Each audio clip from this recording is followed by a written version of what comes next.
Alright guys, so I wanted to talk about Undying Hate Jewels. These right here. So they added Undying Hate Jewels this patch. I'm trying to get out of these stupid enemies. It's not very... I need to be able to move. Okay. So let's try and get some enemies to hit us.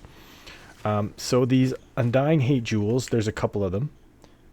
There's a couple that I tested out, and there's about 5 of these, but there's 2 that kind of apply to like warrior builds.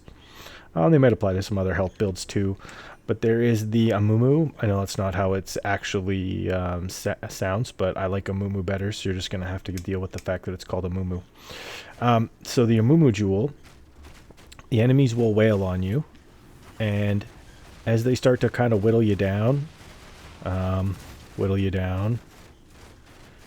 on, whittle me down. Whittle me down. Alright, and then you'll see in my health pool, do you see that right there? It's that little bar in my health pool. So that little bar in my health pool is what this jewel is doing. So when you pop in one of these timeless jewels, it'll change the passives and the notables. So the notable is this here, and there's a bunch of different timeless jewels, and this is all pretty high level endgame stuff. You can get really creative with these because they change all of your nodes when you put them in the circle. So you get all different nodes when you plop them. And there is some other ones too besides these Undying Hate Jewels. There's also the other ones that are from last patch, like the Calgurin and those things. But yeah, these jewels change all the notables in here. In this case, it changed blood magic to sacrifice of flesh. So when taking damage from hits, 20% of life loss is prevented, and then 150% of the life loss prevented this way is lost over 4 seconds. So this is a really good jewel for tanking like big slams or big boss hits. So you get hit by this jewel. Basically what happens when you get hit by this jewel, or when you get hit with this jewel, I should say, you'll take 100 damage. You only take 80 damage up front, and then you'll pay off your debt of the rest of the damage later, which will be 30 damage instead of 20 damage. So you take 100 damage, 80% up front, the other 20% you take later, plus another 50% more of that. So if it was 100 damage, you get hit for 80, and then over 4 seconds, you take 30 more damage. So this is really good for mitigating like big slams. And if you have sources of regeneration, it'll basically offset the hit from whatever hit you. So your regeneration or your life leech will pretty much offset the hit for whatever hit you. So you can get these and pop them in, and it will change the notable wherever you might put it. So you have to place it next to a notable. So like you might want to drop it up here, or you might want to drop it, you know, down here, and then you could use this node. But just be aware, wherever you put it, it's going to change all the other nodes. So all these nodes won't be what they were before. So you can see they've all changed. Like this should be Prism Guard, it's now Hollow Bones. This should be something else, it's now Bone Shedder. And the other thing it will do, it'll also give you attributes for the nodes that you go across if you pick up one of these with whatever that attribute might be. So strength, +4 to strength, +5 to strength, +4 to strength. So these jewels are a really good way to get attributes. And how you search for these jewels is you go to Trade Market, and down in the filters, you look up the Amanumu Jewel. See? And it comes up. And now you'll have all these options for Amanumu Jewels. And then you maybe want to find one that's all attributes. Attributes. And you see it'll say conquered attribute passive skills grant all attributes. And you can look that one up.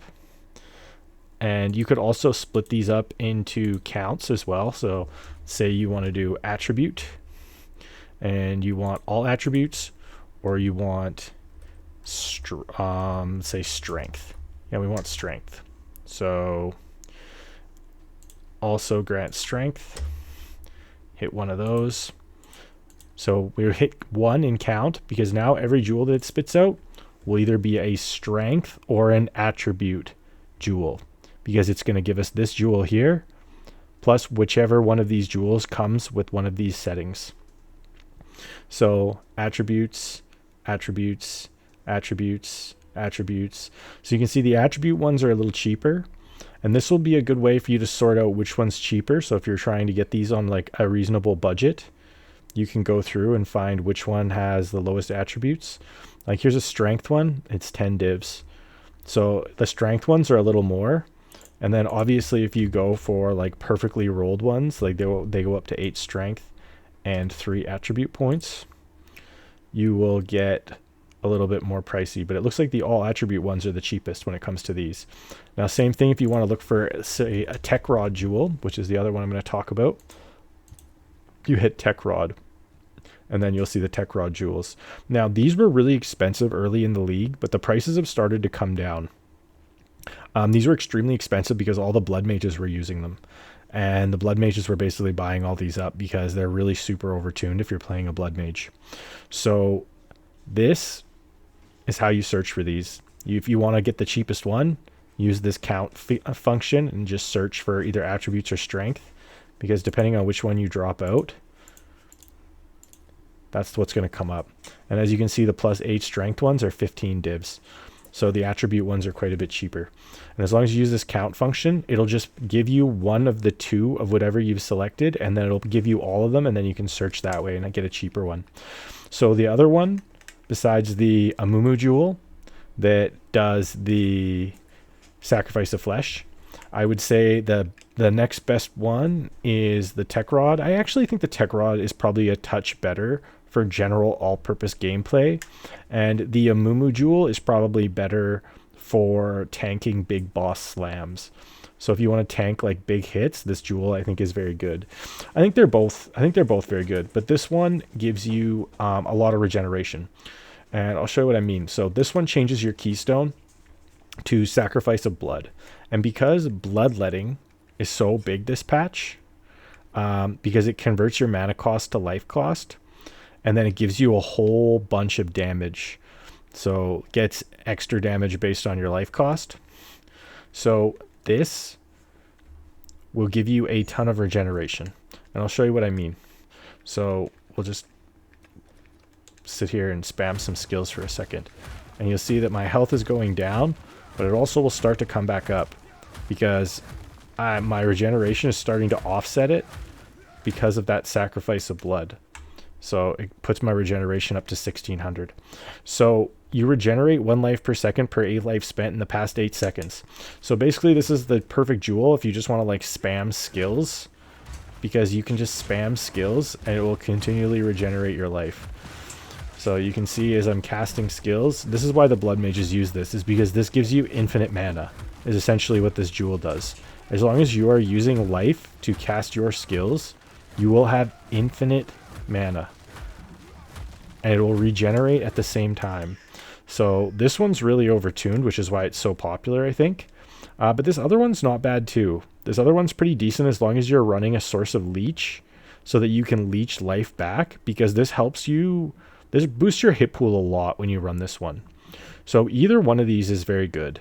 So I'd say either one is good. And when you pop these jewels in, it will change all of these. So you just have to be very aware that wherever you put this jewel, you're going to lose all of these notables, all of these passives.